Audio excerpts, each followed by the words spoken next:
ಆದ್ರೆ ನಾನು ಈ ಭೂಮಿ ತೊಗೋಬೇಕು ಅಂತ ಸರ್ಕಾರ ನನಗೆ ಮಹಾಮನೆ ಕಟ್ಟಬೇಕು ಅಂತ ನನ್ನ ಸಂಕಲ್ಪ ಇತ್ತು. ಬಸವಣ್ಣನವ್ರು ಕಟ್ಟಿದ ಮಹಾಮನೆ ಕಟ್ಟಬೇಕಂತೇಳಿ ಬೀದರ್ನಲ್ಲಿ ಡಿ ಸಿಗೆ ಅರ್ಜಿ ಹಾಕಿದ್ರು. 5 ಎಕರೆ ಜಮೀನು ಡಿ ಸಿ ಅವ್ರು ಕೊಟ್ಟಿದ್ರು. ಸರಿಯಾಗಿ ಗೊತ್ತಾಗಲಿ ನಿಮಗೆ. ಅಲ್ಲಿ ಡಿ ಸಿ ಕೊಟ್ಟಿದ್ರು. ನಮ್ಮ ಗುರುಗಳಿಗೆ ಗೊತ್ತಾಯಿತು, ಭಾಲ್ಕಿ ದೊಡ್ಡಪ್ಪ ಅವ್ರಿಗೆ, ಬೆಲ್ದಾಳ ಶಂಡ್ರು ಅಲ್ಲಿ ಜಮೀನು ತೊಗೊಂಡು ಮಹಾಮನೆ ಕಟ್ಲತ್ತಾರೆ ಬೀದರ್ದಾಗ ಅಂತ. ಅಪ್ಪವ್ರು ಬಂದು ಹಠ ಹಿಡಿದ್ರು, ನೀವು ಬೀದರ್ದಾಗ ಮಾಡಬೇಡ್ರಿ, ಬಸವ ಕಲ್ಯಾಣದಾಗ ಮಾಡಿರಿ. ಕಲ್ಯಾಣದ ಮಹಾಮನೆ ಇತ್ತು 12ನೇ ಶತಮಾನದಲ್ಲಿ, ಬೀದರ್ದಾಗ ಇದ್ದಿಲ್ಲ, ನೀವು ಅಲ್ಲಿ ಯಾಕೆ ಮಾಡ್ತೀರಿ, ಇಲ್ಲಿ ಮಾಡಿರಿ ಅಂತ ಹಠ ಹಿಡಿದ್ರು ನನಗೆ ನಮ್ಮ ಗುರುಗಳು ಭಾಲ್ಕಿ ದೊಡ್ಡಪ್ಪ ಅವರು. ಅವಾಗ ಹೆಂಗೆ ಮಾಡ್ಬೇಕು ಗೊಂದದ ಬಿ ಅಯ್ಯಪ್ಪ ರೀ 5 ಎಕರೆ ಜಮೀನು ಕೊಟ್ಟಾರೆ ಡಿ ಸಿ, ಹೆಂಗೆ ಮಾಡಬೇಕು ಅಂದೆ. 5 ಎಕರೆ ಜಮೀನು ಡಿ ಸಿ ಕೊಟ್ಟು ಇಲ್ಲಿ ಬಸವಣ್ಣ ಕೊಡ್ತಾರೆ ಅಂದರು ಅಪ್ಪರು. ಏನು ಮಾಡ್ಬೇಕಪ್ಪ ಈಗ ಅಂದೆ. ಇಲ್ಲಿ ಖರೀದಿ ತೊಗೋಬೇಕಾಯ್ತು ಅಪ್ಪರು. ಖರೀದಿ ತೊಗೊರಿ, ನನ್ನ ಬೆಲೆಯಲ್ಲಿ ದುಡ್ಡು ಯಾವ ಅಪ್ಪರೇ ಅಂದ. ತಾನೇ ಬಸವಣ್ಣ ಕೊಡ್ತಾರೆ. ನೀವು ಯೋಗಿ ಸಾಧನೆ ಮಾಡಿದವರಿದ್ದೀರಿ, ನೀವು ಬಸವ ಕಲ್ಯಾಣಕ್ಕಿದ್ದರೆ ಬಸವ ಕಲ್ಯಾಣದ ಯೋಗ ಬೆಳೀತದೆ. ದೊಡ್ಡಪ್ಪರ ಸಂಕಲ್ಪ ಇದು. ಅದಕ್ಕೆ ನೀವು ಅಲ್ಲಿ ಆಗಬೇಕು ಅಂತೇಳಿ ಹಠ ಹಿಡಿದ ಕಡೆಯಿಂದ ಭಾಳ ದೊಡ್ಡ ಇತಿಹಾಸ ಅದು. ಮಹಾಮನೆಯ ಕರಾಳ ಕಥೆ ಅಂತ ಒಂದು ಪುಸ್ತಕನೇ ಬರ್ತೀನಿ, ಈಗ ಅದು ಬಿಡುಗಡೆ ಆಗಿಲ್ಲ. ಈ ಮಹಾಮನೆಗೆ ಎಷ್ಟು ನೋವು ತಿಂದಿ ನಾನು ಅನ್ನೋದು. ನಾನು 25 ವರ್ಷ 30 ವರ್ಷದ ಸಮೀಪ ನನ್ನನ್ನು ಕಾಡಿದ್ದಾರೆ ಇಲ್ಲಿ. ಈ ಭೂಮಿಯನ್ನು ಬಸವ ಮಹಾಮನೆ ಕಟ್ಟಬೇಕಂತೇಳಿ ನಾವು ಭೂಮಿ ತೊಕರಿಂದ ಹಪ್ಪರ ಹಠ ಹಿಡಿದು ನನ್ನ ದುಡ್ಡು ಇದ್ದಿಲ್ಲ. ಏನು ಮಾಡಬೇಕು ಹೇಳಿ. ನನ್ನ ಹತ್ರ ಇರೋದು ಸ್ವಲ್ಪ ಏನೋ ಒಂದು 20-30 ಸಾವಿರ ಇತ್ತು. ಅಪ್ಪರು ಹಠ ಹಿಡಿದ ಕಡೆಯಿಂದ ಅವ್ರ ಮನಸ್ಸಿಗೆ ನೋವಾಗಬಾರ್ದು ಅಂಥೇಳಿ, ಇದು ಹಿಂದಿ ನನಗೆ ಸಮಯ ಇಲ್ಲ, ಭಾಳ ದೊಡ್ಡ ಕಥೆ ಅದ.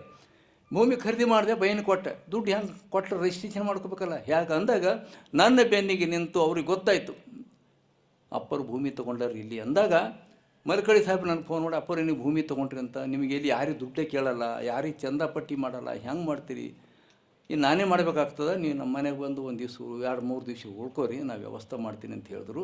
ಆವಾಗ ಸಾಹೇಬ್ರ ಮನೆ ನಾವು ಉಳ್ಕೊಂಡಾಗ ಈ ಭೂಮಿ ಯಾಕೆ ತೊಗೊಂಡು 2 ಲಕ್ಷ ಎಕರೆ, ಯಾಕೆ 9-8 ಎಕರೆ 27 ಗುಂಟೆ, 13 ಗುಂಟೆ ಕಡಿಮೆ 9 ಎಕರೆ ಜಮೀನು ಬಸವ ಮಹಾಮನಿಗೆ ನಾವು ತೊಗೊಂಡಿದ್ದಿಲ್ಲಿ. ಆ ಸಾಹೇಬರು ನಮಗೆ 2 ಲಕ್ಷ ರೂಪಾಯಿ ಕೊಟ್ಟರು. ಯಾರು? ಮಲ್ಕಡಿ ಸಾಹೇಬರು. ಈ ಭೂಮಿಯ ಸೇರಿಸಿ ಯಾರಿಗೆ ಹೋಗ್ತದೆ ರೀ? ಯಾರಿಗೆ ಹೋಗ್ತದೆ? ನಾವು ಕುಂತೀವಿ, ದೊಡ್ಡ ಆಸ್ತಿ, ಈಗ ದೊಡ್ಡ ಪ್ರಾಪರ್ಟಿ ಆಗಿದೆ ಇದು. ಆ ಕಾಲಕ್ಕೆ 2 ಲಕ್ಷ ತೊಗೊಂಡೀವಿ. ಆದ್ದರಿಂದ ಅದೆಲ್ಲ ಶ್ರೇಷ್ಠ ಅವ್ರಿಗೆ ಹೋಗ್ತದೆ. ಆದ್ದರಿಂದ ಅವ್ರದ್ದು ನನ್ನ ಸಂಕಲ್ಪ ಏನಂತಂದರೆ, ನಾನು ಬೆನ್ನಿಗೆ ನಿಂತವ್ರು ಅವ್ರು, ನಮ್ಮ ಹೈಸ್ಕೂಲ್ ಕಾಲೇಜ್ ಶಾಂಕ್ಷನ್ ಮಾಡಿದವ್ರು ಅವರೇ. ನಾನು ಹಾಸ್ಕೊಳ್ಳೋ ಇವತ್ತಿಗೂ 40 ವರ್ಷ ಹಿಂದೆ ಕೊಟ್ಟ ಸೂಟ್ಕೇಸ್ ಇವತ್ತಿಗಿದೆ ನನ್ನ ಹತ್ತಿರ ಪೂಜೆದು. ಎಲ್ಲ ಮಾತಿ ನೋಡ್ಕೊಂಡವ್ರು ಅದಾರ. ಅದಕ್ಕೆ ವಯಸ್ಸಾಗಿದೆ ಅವ್ರು 90. ಈಗ ಬರೋರಿದ್ದರು, ಈಗ ಬರ್ತಾ ಏನೋ ಚಕ್ಕರ್ ಬಂತಂತ, ಸ್ವಲ್ಪ ಮೈ ತಿರುಗುತ್ತಂತ. ಅಪ್ಪವ್ರಿಗೆ ಕ್ಷಮಿಸಿರಿ ಹಂಗೆ ಹಿಂಗೆ ಅಂದರು. ಅವರು ಡಾಕ್ಟರ್ ಅಮ್ಮವ್ರು ಬರ್ತಾಯಿದ್ದರು. ತೊಂದರೆ ಆಗಿದೆ ಮಧ್ಯದಲ್ಲಿ. ಅದಕ್ಕಾಗಿ ಆ ಡಾಕ್ಟರ್ ಸಾಹೇಬರನ್ನು ನಾನು ಇದು ಶಾಶ್ವತ ಉಳಿಸ್ಬೇಕು ಅಂತ ನಾನು ಮಾಡೀನಿ ಸಂಕಲ್ಪ. ಅನುಭವ ಪರಿಸರ ಮಹಾಮನೆ ಪರಿಸರದಲ್ಲಿ ಡಾಕ್ಟರ್ AB ಮಲಕ್ ರೆಡ್ಡಿಯವರ ಕಂಚಿನ ಪುತ್ಥಳಿ ಕೂಡಿಸೋದು ನನ್ನ ಸಂಕಲ್ಪ ಇದೆ. ಒಪ್ಪಿಗಿನ ನಾಡಿನ ಜನರದು. ನಮ್ಮನ್ನು ಯಾರು ನಮಗಾಗಿ ದುಡ್ದಾರ ಅವ್ರಿಗೆ ನಾವು ಮರೆಯಲ್ಲ. ಯಾರೇ ಇರಲಿ, ನಮಗಾಗಿ ಯಾರು ದುಡ್ದಾರೋ ಅವ್ರಿಗೆ ನಾ ಯಾವ ಕಾರಣಕ್ಕೂ ಮರೆಯಲ್ಲ. ಒಂದು ದಿವ್ಸ ಯಾರು ಏನೋ ಸ್ವಲ್ಪ ಸಹಾಯ ಮಾಡೋ ಅವ್ರಿಗೆ ನಾನು ರೆಕಾರ್ಡ್ ಡೈರಿ ತೆಗಿರ್ತದೆ ರೀ, ಇವತ್ತು ಇವ್ರು ನನಗೆ ಹೆಲ್ಪ್ ಮಾಡಿದ್ರು ಅಂತ. ಇದಕ್ಕೆಲ್ಲ ಡಾಕ್ಟರ್ ಮಲ್ಕಡಿ ಕಾರಣದಾರ. ಅದಕ್ಕಾಗಿ ಅವರ ಮೂರ್ತಿ ಕೊಡ್ತಕ್ಕಂಥ ಕೆಲಸಕ್ಕೆ ನಾವು ಆ ಸ್ಟೋನ್ ಕಲ್ಲು ಬರೋಕ್ಕೆ ಸ್ವಲ್ಪ 15-20 ನಿಮಿಷ ಏನು, ಇನ್ನು ಈಗ ಅರ್ಧ ಗಂಟೆನೇ ಅಂತ ನಾವು ಸಾಹೇಬ್ರಿಗೆ ಬೆಂಗಳೂರಿಗೆ ಹೋಗ್ಬೇಕು, ಅವರಿಗೆ ಮುಂಬೈಗೆ ಹೋಗ್ಬೇಕಂತ ಸ್ವಲ್ಪ ಇದು ಮಾಡಕತ್ಯಾರ. ಈ ಕಾರ್ಯಕ್ರಮ ಇವತ್ತು ನಡೆದದಲ್ಲ, ಮಲ್ಕಡಿ ಸಾಹೇಬರು ಇಂಥ ದೊಡ್ಡ ಒಂದು ವ್ಯವಸ್ಥೆ ಕ್ಷೇತ್ರ ಮಾಡಿಕೊಟ್ರು ಆ ಕಾಲಕ್ಕೆ. ಆಮೇಲೆ ಮಧ್ಯದಲ್ಲಿ ರೋಡ್ ಕೇಳಿದ್ರು, ಗೌರ್ಮೆಂಟ್ ರೋಡಿಗೆ ಕೊಟ್ಟ ಜಮೀನು ನಾನು. ಕೊನೆಗೆ ಅನುಭವ ಮಂಟಪ ನನ್ನ ಸಂಕಲ್ಪ, ಅದು ಯಾರ್ದು ಅಲ್ಲ, ಸುಮ್ಮನೆ ಹೇಳ್ಕೊಂಬರು ಭಾಳ ಮಂದಿ ಅದಾರ. ಅದು ನನ್ನದೇ ಕನಸು.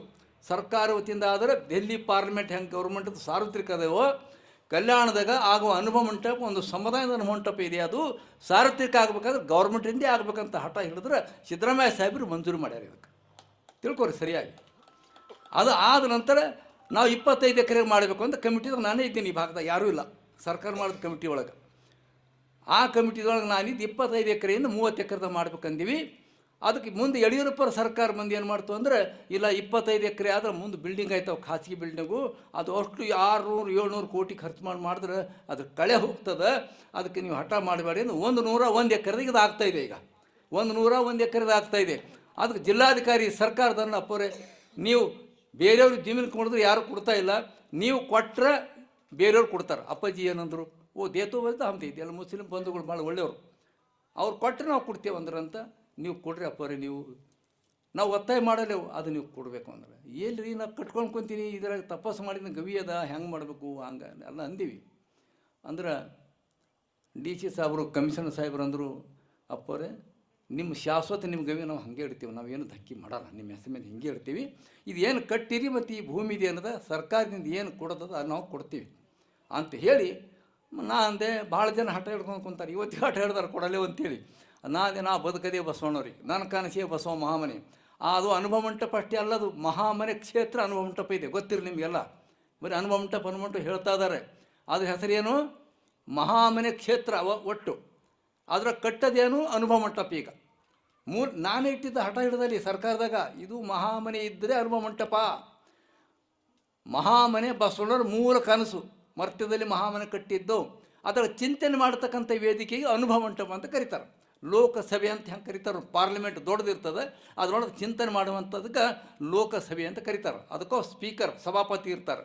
ಹಂಗೆ ಇದು ಅನುಭವ ಮಂಟಪ ಮಹಾಮನೆ ಕ್ಷೇತ್ರ ಆಗಬೇಕು ಅಂದಾಗ ಸರ್ಕಾರ ಒಪ್ಕೋತು, ನಮ್ಮ ಕಮಿಟಿ ಒಪ್ಕೋತು, ಅದು ಮಹಾಮನೆ ಕ್ಷೇತ್ರ. ಈಗ ಅದಕ್ಕೆ ಯಾರ ಚೇಂಜ್ ಮಾಡಿದ್ರೆ ನಾನು ಹಠ ಹಿಡಿದು ಕ್ಯಾನ್ಸಲ್ ಮಾಡೀನಿ. ಯಡಿಯೂರಪ್ಪಗೆ ಇದು ಮಾಡಿದ್ರು ಕೇಳಿಲ್ಲ ನಾನು, ಹಾಗೆ ಇರಬೇಕು ಅಂತೇಳಿ. ಏನೋ ಬದಲಿ ಮಾಡ್ಬೇಕಂತ ಮಂಜೂರು ಮಾಡಿದ್ರು ಅವರು. ಅದನ್ನು ಕೂಡ ಪತ್ರಿಕೆ ಕೊಟ್ಟು ಹಠ ಹಿಡಿದು ಅದು ಏನದು ಮಹಾಮನೆ ಕ್ಷೇತ್ರ ಅನುಭವ ಮಂಟಪ ಇರಬೇಕು. ಅದು ರೂಪರೇಷೆ ಏನಿದೆ ಅದು ಗೋಲಾಕಾರ ಇದೆ, ನಮ್ಮ ಇಷ್ಟಲಿಂಗ ಇದ್ದಂಗೆ, ಈ ಬ್ರಹ್ಮಾಂಡ ಇದ್ದಂಗೆ. ಅದಕ್ಕೆ 770 ಶರಣರ ಕನಸಿನ 770 ಕಂಬ. ನಂದೇ ಕನಸ್ರಿ, ಯಾರ್ದಲ್ಲ. ನನಗೆ ಹೊರಗೆ ಹಾಕಿ ನಾವು ಮಾಡಿದ್ದೇವೆ ಅಂತ ಹೊಂಟಾರ ನನ್ನ ಮಂದಿ. ಅದು ಕನಸು ನಂದದು, ರೂಪರೇಷೆ ಕೊಟ್ಟಿದ್ದು ನಾನು, ಕನ್ಸ್ಟ್ರಕ್ಷನ್ ಪ್ಲ್ಯಾನ್ ಮಾಡಿದ್ದು ನಂದೇ. ಅದು ಆರ್ಕಿಟೆಕ್ಚರ್ ರೂಪ ಕೊಟ್ಟಾರೆ ಅಷ್ಟೇ. ಗೋಲಾಕಾರ ಇರಬೇಕು, 770 ಕಂಬ ಇರಬೇಕು, ಆ ಕಂಬದ ಮೇಲೆ ಶರಣರು ವಚನ ಕೆತ್ತಬೇಕು. ಆಮೇಲೆ ಅದು 6 ಅಂತಸ್ತಿರಬೇಕು. ಭಕ್ತ ಮಹೇಶ ಪ್ರಸಾದಿ ಪ್ರಾಣಿಗೆ ಶರಣ ಐಕ್ಯ. 7ನೇದು ನಿರವೇ ಸ್ಥಳದ ಗೋಲಾಕಾರ ಲಿಂಗ ಇರಬೇಕು ಅಂತೇಳಿ 6 ಅಂತಸ್ತು ಆಗ್ಯದ. ಮ್ಯಾಲೆ ಗೋಲಾಕಾರ ಲಿಂಗ ಆಗ್ತಾಯಿದೆ. ತಪ್ಪದ ಇದು? ನೋಡಿದ ಕೂಡಲೇ ಆ ಬಸವತತ್ವ ಪರಿಚಯ ಆಗ್ಬೇಕ್ರಿ. ಅದು ನೋಡಿದ್ರೆ ಫಾರಿನರ್ಸ್ ಎಲ್ಲ ಬರ್ತಾರೆ. ಈ ಕನಸಿಂದ ಆಗಿದ್ದದ. ಅದಕ್ಕೆ ಅಷ್ಟು ಭೂಮಿ ಅಲ್ಲಿ ಕೊಟ್ಟಿವಿ. ಉಳಿದೇನೋ ಅವ್ರು ಕೊಟ್ಟಿದ್ರು ಪರಿಹಾರ ಸರ್ಕಾರದ, ಇಷ್ಟು ಕಟ್ಕೊಂಡು ಕುಂತೀವಿ ಈಗ. ಆದ್ದರಿಂದ ಇದು ಏನು ಮುಂದೆ ನಂದು ಏನೂ ಕನಸಿಲ್ಲ. ನೀವೆಲ್ಲ ಎಲ್ಲಿಂದಾರ ಬರ್ರಿ, ಕರ್ನಾಟಕ, ಮಹಾರಾಷ್ಟ್ರ, ಆಂಧ್ರ, ಎಲ್ಲಿಂದ ಯಾಕೆ ಬರಲ್ಲ. ಇದು ಪರ್ಮನೆಂಟ್ ಬಸವ ತತ್ವದ ಶಿವಯೋಗದ ಸೆಂಟರ್. ನಾ ಇರಲಿ ಹೋಗಲಿ, ನಾವೇ ಎಷ್ಟು ದಿನ ಇರೋದ್ರಿ, 80 ಸಮೀಪ ಬಂದಾವೀಗ. ಅದಕ್ಕೆ ಕನಸಿದೆ ನನಗೆ. ಹೆಣ್ಣು ಮಕ್ಕಳು, ಅದರ ವಿಶೇಷವಾಗಿ ಹೆಣ್ಣು ಮಕ್ಕಳು ಇಲ್ಲಿ ಯೋಗ ಸೆಂಟರ್ ಅವ್ರಿಗೆ ಇಲ್ಲ ಅಂಥೇಳಿ ಇದು ಮಹಾಮನೆ ಬಸವ ಮಹಾಮನೆ ಟ್ರಸ್ಟ್ ಹೆಸರು ಭೂಮಿ ಇರೋದು. ಈಗ ನಾ ಟ್ರಸ್ಟ್ ಹೆಸರು ಮಾಡೋಕ್ಕಿನ್ನೆಲ್ಲ ಅದರೊಳಗೆ ನೀಲಾಂಬಿಕಾ ಬಸವ ಯೋಗ ಕೇಂದ್ರ. ನೀಲಾಂಬಿಕೆ ಯಾಕೆ ಇಟ್ಟಿವಿ ಅಂದ್ರೆ ತಾಯಿ ಮಹಾಯೋಗಿಣಿದ್ದರು. ಅವ್ರ ಹೆಸರು ಮೇಲೆ ಎಲ್ಲ ಮೂಲೆ ಹಾಕ್ಯಾವ, ಮಠದವ್ರು ಬಂದೆಲ್ಲ ಮೂಲೆ ಹಾಕ್ಯಾವ ನೀಲಾಂಬಿಕೆ ತಾಯಿಯವ್ರಿಗೆ. ನೀನು ಹೇಳಿನಂದ್ರ ಬಗ್ಗೆದಾಗ ಆ ತಾಯಿ ಹೆಸರು ಇರ್ಬೇಕಂತೇಳಿ ನೀಲಾಂಬಿಕಾ ಬಸವ ಯೋಗ ಕೇಂದ್ರ, ನೀಲಾಂಬಿಕಾ ಮತ್ತು ಬಸವ ಯೋಗ ಕೇಂದ್ರ ಅಂತ ಹೆಸರಿಟ್ಟಿವಿ. ಇದು ವಿಶೇಷವಾಗಿ ಹೆಣ್ಮಕ್ಳು ಸಾಧಕೇರಿ ನಮ್ಮಲ್ಲೆಲ್ಲ ಅದಾರ. ಈಗ ಮುಂದೆ ಆ ರೀತಿ ಕನಸದ. ಇದ್ರ ಶ್ರೇಷ್ಠ ಯಾರಿಗೆ ಸಲ್ತದ ಪ್ರಯತ್ನ ನಂದಿರ್ಬೋದು, ಕನಸು ನಂದಿರ್ಬೋದು. ನಾವು ಬಡವರು ಏನು ಮಾಡೋಕ್ಕಾಗ್ತದೆ. ಅದಕ್ಕೆ ಶಕ್ತಿ ತುಂಬಿದವ್ರು ಯಾರು? ಯಾವುದಕ್ಕಂದ್ರೆ ಅದಕ್ಕೆ ಅನುಕೂಲ ಮಾಡಿದವರು ಡಾಕ್ಟರ್ A.B. ಮಲಕ್ ರೆಡ್ಡಿ ಸಾಹೇಬರು. ಅಲ್ಲಿ ನಂದೇನು ಗವಿ ಇದೆಯಲ್ಲ, ಯಶೋಜಿ ಹಾಗೆ ಬಿತ್ತು. ಅಪ್ಪರೇ ಒಂದು ಗವಿ ಕಟ್ಕೋರಿ ಅಂದರು. ಅದು ಗವಿ ಅವರೇ ದುಡ್ಡು ಕೊಟ್ಟರು, ಮತ್ತು 11 ಲಕ್ಷ ಕೊಟ್ಟಾಗ ಆ ಗವಿ ಕಟ್ಟಿದ್ದಲ್ಲಿ ನಾವು. ಹಿಂದೆ ನಮ್ಮ ಸತ್ಯ ತಾಯಿಯವರು ಇರ್ತಿದ್ರಲ್ಲ ಅಲ್ಲಿ, ಆ ಬಿಲ್ಡಿಂಗ್ ನಾನು ಸ್ವಂತ ಕೈಯಲ್ಲಿ ಹಾಕಿ ಕಟ್ಕೊಂಡಿನಿ. ಮುಂದೆ ಮಂಟಪ ಏನಿತ್ತಲ್ಲ ಅದು ಮಲಕಡಿ ಸಾಹೇಬ್ರ ಮನೆಯವರು, ಅವರು ಡಾಕ್ಟರ್ A.B. ಮಹಾದೇವಿ ಅವರು ಮಂಟಪ ಹಾಕ್ಕೊಟ್ರು. ಹೀಗಾಗಿ ಮಲಕಡಿ ಸಾಹೇಬರು ಶಾಶ್ವತವಾಗಿ ನನ್ನ ಜೀವನದಾಗ ಅದಾರ. ಶೂನ್ಯ ಸಂಪಾದನೆ ಗ್ರಂಥ ಏನದಾವಲ್ಲ 4 ಪ್ರಿಂಟ್ ಆಗಬೇಕಾದ್ರೆ 11 ಲಕ್ಷ ಕೊಡಿ ಸಾಹೇಬರೇ ಕೊಟ್ಟರು ಮಿನಿಸ್ಟ್ರಿ ಇದ್ದಾಗ. ಅದು ಗೊತ್ತಿರಲಿ ನಿಮಗೆ. ಇಂಥವ್ರು ನಾವು ಮರೆಯೋಕ್ಕೆ ಬರೋಲ್ಲ. ಆದ್ದರಿಂದ ನನ್ನ ಜೀವನದಲ್ಲಿ ಯಾರಾದರೂ ಬಹುದೊಡ್ಡ ಕಾರ್ಯಕ್ಕೆ ಇದು ಅದರಾಗ ವಿಶೇಷವಾಗಿ ಸಾಹಿತ್ಯಿಕವಾಗಿ ಆಗಲಿ, ನಾನು ಇರ್ಲಿಕ್ಕೆ ಆಲಯವಾಗಿ ಆಗಲಿ, ಗವಿಗಾಗಲಿ ಅಥವಾ ಈ ಭೂಮಿ ತಗೊಳ್ಳೋಕ್ಕಾಗಿ ಮುಖ್ಯವಾಗಿ ಮಲಕ್ ರೆಡ್ಡಿ ಸಾಹೇಬರು ಮಾತ್ರ ಹೆಚ್ಚಿನಲ್ಲ ಪೂರ್ಣ ಪ್ರಮಾಣ ಮಾಡಿದವರು ಅದಾರಂತೇಳಿ ಅವರ ಮೂರ್ತಿಯನ್ನು ಕಂಚಿನ ಮೂರ್ತಿಯನ್ನು ಕೊಟ್ಟು ಅವ್ರ ಪುಸ್ತಕ ಒಂದು ಗಾರ್ಡನ್ ಮಾಡಿ ಶಾಶ್ವತ ಉಳಿಸುವಂಥ ಉದ್ದೇಶ ನಂದಿದೆ. ಅದಕ್ಕಾಗಿಯೇ ಇವತ್ತು ಪೂಜ್ಯ ಚನ್ನಬಸವಾನಂದ ಮಹಾಸ್ವಾಮಿಗಳು ಜಗದ್ಗುರುಗಳಾಗಿದ್ದಾರೆ. 12ನೇ ಶತಮಾನದ ಚನ್ನಬಸವನ ಹೆಸರು ಇತ್ತು. ಆ ಚನ್ನಬಸವನ ಹೆಸರು ಹೊತ್ತಂಥವ್ರು ಅದಾರ. ಅವರು ಸಾನ್ನಿಧ್ಯ ವಹಿಸ್ಯಾರ. ಮತ್ತು ನಾಳೆ ಮಂತ್ರಿ ಬಂದಾಗೆ ಮಾಡಬೇಕು ಅಂತ ಕೆಲವರು ಅಂದರು. ಯಾರಿಂದ ಮಾಡ್ತಾರೆ, ಯಾರಿಗೆ ಯಾಕಪ್ಪ, ಸುಮ್ಮನೆ ಬೇಡ ಇವತ್ತು ಮುಗಿಸೋಣ ಅಂತೇಳಿ ಒಂದು ತೀರ್ಮಾನಕ್ಕೆ ನಮ್ಮ ಶ್ರೀಕಾಂತ್ ಸ್ವಾಮಿಯವರು ಇವರು ಕಡಿಮೆ ಇಲ್ಲರಿ. ಇವತ್ತು ನಮ್ಮ ಕಾರ್ಯಕ್ರಮದಾಗ ನಾಳೆ ಇದು ಚಲ್ಟ್ ಸಾಕಾಗಲ್ಲ ಅಂತ ಎಪ್ಸರ್. ಈಗ ಇದಕ್ಕೆ 2.5 ಲಕ್ಷ ಕೊಟ್ಟಿದ್ದು ಹೊಡ್ಸೀವಿ ಈಗ ಹೊಡೆದಿದ್ದು ಆಗಲ್ಲ, ಇನ್ನೂ ಹಾಕ್ರಿ ಹೇಳ್ತಾನ ಅಂತ ಕುಂತಾರೀಗ. ನಾಳೆ ಜನ ಸಿಕ್ಕಾಪಟ್ಟಿ ಬರ್ತದೆ. ಇದಕ್ಕೆ ನನ್ನ ಜೊತೆ ದುಡ್ದವ್ರು ಯಾರಾದ್ರೂ ಹೆಚ್ಚಿನ ಪ್ರಮಾಣದಲ್ಲಿ ಆರ್ಥಿಕವಾಗಿ ಮತ್ತೆದಕ್ಕೂ ಅಂತಂದರೆ ಎಡಗೈ ಬಲಾಗಿ ನಿಂತು ನಮ್ಮ ಶ್ರೀಕಾಂತ್ ಸ್ವಾಮಿಯವರು. ಅದ್ರ ಜೊತೆ ನಮ್ಮ ಬಸವ ಕಲ್ಯಾಣ ಇದ್ದಂಥ ಯಾರ್ಯಾರು ದುಡ್ದಾರೋ ಅವ್ರದ್ದೆಲ್ಲ ನಾಳೆ ಹೆಸರು ಹೇಳ್ತೀನಿ ನೀವು. ಅನೇಕ ನಮ್ಮ ಪಿಂಟೋರು ಅದಾರ, ಶಿಂದೇವ್ರು ಅದಾರ, ಭಾಳಷ್ಟು ಜನ ಅದಾರ ಇಲ್ಲೆಲ್ಲ. ವಿಜಯ್ ಸಿಂಗ್ಸಿ ಅವರು ಅದಾರ, ನಮ್ಮ ಶಾಸಕರು ಶರಣು ಸಲಗರ್ ಅದಾರ. ಅದ್ರ ಬಗ್ಗೆ ನಾಳೆ ಮಾತಾಡ್ತೀನಿ. ಮಾತಾಡೋ ಕಾಲಕ್ಕೆ ಮಿನಿಸ್ಟ್ರಿ ಎದುರೇ ಮಾತಾಡ್ಬೇಕಾಗ್ತದೆ. ಈಗ ನನ್ನ ಜೊತೆ ಜೊತೆ ಕಾರಣ ಕುಂತು ಜೊತೆಯಲ್ಲಿ ಬಂದು ಯಾರ್ಯಾರಿಗೆ ಫೋನ್ ಮಾಡಿ ಏನು ಮಾಡೋರು ಯಾರವ ಶ್ರೀಕಾಂತ ಸ್ವಾಮಿಯವರು ಇಲ್ಲಿ ಅದಾರ. ಖದೀರ್ ಸಾಬ್ ಅಂತ ಭಾಳ ದೊಡ್ಡ ವ್ಯಕ್ತಿ. ಖದೀರ್ ಸಾಬ್ ನಾಳೆ ಹೇಳ್ತೀನಿ ಅವ್ರ ಬಗ್ಗೆದಾಗ. ಅದು ನಿಮ್ಮ ಚುಟುಕು ಮುಗಿಸ್ತೀನಿ. ನಾಳೆ ಹೋಗಿರಿದ್ರೆ ಯಾರು ಹೋಗ್ಬೇಡ್ರಿವ. ನಾ ಭಾಳ ನಿಮಗೆ ವಿನಂತಿ ಮಾಡ್ಕೊಳ್ತೀನಿ. ಯಾಕಂತ ಕೇಳ್ರಿ, ನಾಳೆ ಈ ವೇದಿಕೆ ಭಾಳ ಅದ್ಭುತ ವೇದಿಕೆ. ನಾಳೆ ಖದೀರ್ ಸಾಬ್ ಅಂತ ಮುಸಲ್ಮಾನ ಈ ಕಾರ್ಯಕ್ರಮ ಮಾಡ್ತೇವೆ ಅಂದ್ರೆ ಅಪ್ಪಾಜಿ ಮೈ ಕ್ಯಾಕ್ ಸೇವಾ ಕರು ಅಂತ ಬಂದರು. ಏನು ಮಾಡಿ ನಾ ಸೇವೆ ಹೇಳ್ರಿ, ನೀವು ಕಾರ್ಯಕ್ರಮ ಮಾಡ್ತೀರಿ. ನಾ ಅಂತ ಯಾರಿಗೆ ಏನು ಬೇಡಲ್ಲಪ್ಪ. ಏನು ಮಾಡ್ತೀರಿ ಹೇಳ್ರಿ ನನಗಂದ್ರೆ ನಾ ಹೇಳಲ್ರಿ. ಮಾಡೋಕ್ಕೆ ಬಂದರೂ ಹೇಳಲ್ಲ. ನಾವೊಂದು ವಿಚಿತ್ರ ವ್ಯಕ್ತಿನಿ ಈ ಭಾರತದಾಗ. ವಿಚಿತ್ರ ಪ್ರಾಣಿ ಅಂತೀರೋ ಏನಂತೀರೋ. ನಾ ಬೇಡದಿ ಬಿಟ್ಟು ಕೊಟ್ಟಿದ್ದೀನಿ, ಯಾರಿಗೆ ಬೇಡಲ್ಲ. ಏನು ಮಾಡಲಿ ಸೇವೆ ಅಂದರೆ ಅವ್ರ ಇಚ್ಛೆಯನ್ನು ಮಾಡಬೇಕು. ನಾ ಏನು ಹೇಳಲ್ಲ. ಅವ್ರಿಗೆ ಅಂದೆ ನಮ್ಮ ಶ್ರೀಕಾಂತ್ ಸ್ವಾಮಿಯವ್ರು ನಾವು ಕುಂತೀವಿ ಅಲ್ಲೇ ಅವ್ರ ಬಲ್ಲಿ. ಏನು ಸೇವೆ ಮಾಡಲಿ ಅಂದರು. ಸ್ವಾಮಿ ಕೇಳ್ರಿ ಅಂದ ನಾನು. ಅವ್ರು ಏನು ಮಾಡ್ತಾರೆ ಅದು ಮಾಡಿ. ಆವತ್ತಿನ ದೊಡ್ಡ ಕಾರ್ಯಕ್ರಮ ಅದಲ್ಲ, ಒಂದು 3-4 ಹಜಾರ್ ಜನ ಬರ್ತಾರೆ. ಅಷ್ಟು ಮಂದಿಗೆ ನೀವು ಊಟ ಪ್ರಸಾದ ಮಾಡಿಸು ಅಂದರು ಇವರು. ಠೀಕ್ ಅಂತ ಕೈ ಜೋಡಿಸ್ತು ಪಾಪ ಅವರು. ಎಂಥ ಮಾತ್ರ ಇದು. ನಾಳಿನ ಪ್ರಸಾದ ಅವ್ರದ್ದು 12 ತೀರಿನ ಪ್ರಸಾದ ಲಿಸ್ಟಿ ಹಾಕ್ಯಾರ ಅವ್ರು. ಎಷ್ಟು ಪ್ರಕಾರ ಊಟ ಪ್ರಸಾದ ಮಾಡಿಸ್ತೀನಿ ಅಂತ ಇವ್ರು ಹಾಕೊಟ್ಟಿದ್ದು ಮಾಡತ್ತಾರ ಅವ್ರು ಪಾಪ. ಅವ್ರಿಗೆ ಸೌಹಾರ್ದ ರತ್ನ ಪ್ರಶಸ್ತಿ ಅಂತ ನಾವು ಕೊಡ್ತಾ ಇದ್ದೀವಿ. ಊಟ ಹಾಕ್ಯಾರಂತಲ್ಲ ಹೋದ ನಿರ್ಣಯ ಮಾಡಿದ್ದದ. ಅಂಥವ್ರು ನಾವು ಮರೆಯಲೇ ಅವರಿಗೆಲ್ಲ. ಇವತ್ತಿಂದ ಈ ಸಂದರ್ಭದಲ್ಲಿ ನಮ್ಮ ಡಾಕ್ಟರ್ A.V. ಮಲಕ್ರೆಡ್ಡಿ ಸಾಹೇಬರು ಈ ಜಾಗ ಒಂದು ಪವಿತ್ರ ಕ್ಷೇತ್ರ ಆಗಬೇಕು. ನಾ ಈ ಲೋಕ ಬಿಟ್ಟು ಹೋದರೂ ಕೂಡ ಇದು ಕೇವಲ ಶಿವಯೋಗ ಕೇಂದ್ರ ಆಗಿರಬೇಕು. ಬಸವಾದಿ ಶರಣರ ಶಿವಯೋಗ ಕೇಂದ್ರ ಆಗಬೇಕು. ಅದರಲ್ಲಿ ಹೆಣ್ಣು ಮಕ್ಕಳು ಶಿವಯೋಗ ಮಾಡೋದಕ್ಕೆ ಬಹುದೊಡ್ಡ ಮಹತ್ವ ಎಲ್ಲಿ ಇರಬೇಕು.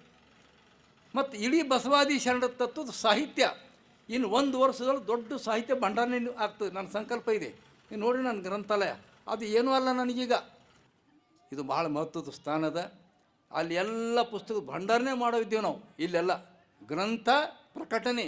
ನಾ ಹೋದ ಲೋಕ ಬಿಟ್ಟು ಅಂದ್ರೂ ಕೂಡ ಇದು ಶರಣರ ಸಾಹಿತ್ಯ ನಾವು ಏನು ಬರ್ದೀನಿ ಅದು ಹಾಗೆ ನಿರಂತರ ಕನ್ನಡ, ಹಿಂದಿ, ಇಂಗ್ಲೀಷ್, ತೆಲುಗು, ಮರಾಠಿ ನೀವು ಪ್ರಕಟ ಮಾಡಬೇಕು ಮುಂದಿನವರು. ಹಂಗೆ ಆಸೆ ಇದೆ. ಆದ್ದರಿಂದ ಈ ಸ್ಥಳದೊಳಗೆ ಡಾಕ್ಟರ್ A.V. ಮಲಕ್ರೆಡ್ಡಿ ಅವರು ಈ ಸ್ಥಳ ನಮಗೆ ಆ ಕಾಲಕ್ಕೆ ಯಾವಾಗ ನಾ ಹೇಳಿಲ್ಲ ನಿಮಗೆಲ್ಲ. ಯಾವಾಗಿತ್ತು ತೊಗೊಂಡಿದ್ದೆ ನಾನು 1986ರಲ್ಲಿ. ಎಷ್ಟು ವರ್ಷ ಆಯ್ತು ರೀ ಅಪ್ಪಗಳ?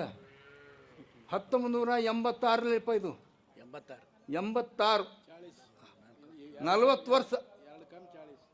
ಒಂದು ಕಮ್ಮು 40 ವರ್ಷ ಆಯ್ತು ಈ ಭೂಮಿನ ತಗೊಂಡು. ಇನ್ನು ನನಗೆ ಬೇರೆ ಊರಕ್ಕಾಗದು ಉಂಟದಿಲ್ಲಿ. ಹೆಂಗದ ನೋಡ್ರಿ ಕತೆ. ಎದ್ಕೋತ ಇಲ್ಲಿ ತಾನು ಬಂದು ಅಲ್ಲಿ ಕಟ್ಕೊಂಡು ಅಲ್ಲಿಂದ ಬಿಟ್ಟು ಸರ್ಕಾರ ಕಸ್ಕೋತು ಬೇಕು ಕಸ್ಕೊಂಡೇ ನಾವು ಕೊಟ್ಟಿವಿ. ಅನುಭವ ಮಂಟಪಕ್ಕೆ ಕುಡ್ರಿ ಅಂತ ಕೊಟ್ಟ. ಇಲ್ಲಿ ನಾವು ಈಗ ಬೇರೆ ಊರಿದ್ದೀವಿ. ಇಲ್ಲಿ ಕಿತ್ತಲೇವಿ. ಈಗ ಮಜಬೂತ್ ಬಿತ್ತದ ಈಗ ಪಾಯ. ಈ ಲೈನ್ ಎಲ್ಲ ಶರಣರಿಗೆಲ್ಲ ಗವಿಗಳು, ಧ್ಯಾನ ಮಂದಿರೆಲ್ಲ ಕಟ್ಟಿಬಿಡ್ತೀವಿ. ಆಮೇಲೆ ನನ್ನ ಸಾಹಿತ್ಯ ಪ್ರಕಟ ಆಗಬೇಕು ಅಂತ ಆಸೆ ಅದ. ಈ ಯೋಜನೆಯಲ್ಲಿ ಹಾಕ್ಕೊಂಡಿವಿ. ಇಂಥದಕ್ಕೆ ಅವಕಾಶ ಕೊಟ್ಟವ್ರು ಯಾರು ಅಂದರೆ ಡಾಕ್ಟರ್ A.V. ಮಲಕ್ರೆಡ್ಡಿ. ಶರಣಜೀವಿ. ನೀವು ಯಾರು ಬೇಕಾಗಿ ಕರ್ನಾಟಕ ನಾನು ವಿರುದ್ಧ ಹೋಗ್ರಿ, ಅವ್ರು ಹೋಗಲ್ಲ. ಯಾರೇ ಚಾಡಿ ಹೇಳಿ ಚುಗುಲಿ ಹೇಳಿ ಹೋಗು ನನಗೆಲ್ಲ ಗೊತ್ತದ ನಮ್ಮ ಗುರುಗಳಿದಲ್ಲ ಅಂತಾರೆ. ಅಂಥ ಮಹಾಪುರುಷರು, ಅವರೊಬ್ಬ ಸಂತರು, ಅವರೊಬ್ಬ ಶರಣಜೀವಿಗಳು. ಅವ್ರ ಮೂರ್ತಿ ಪ್ರತಿಷ್ಠಾಪನೆಯಲ್ಲಿ ಇಲ್ಲಿ ಮಾಡೋಣ ಅನ್ನುವಂಥ ಮಾತು ಹೇಳಿ ನಾನು 2 ಮಾತು ಮುಗಿಸ್ತೀನಿ.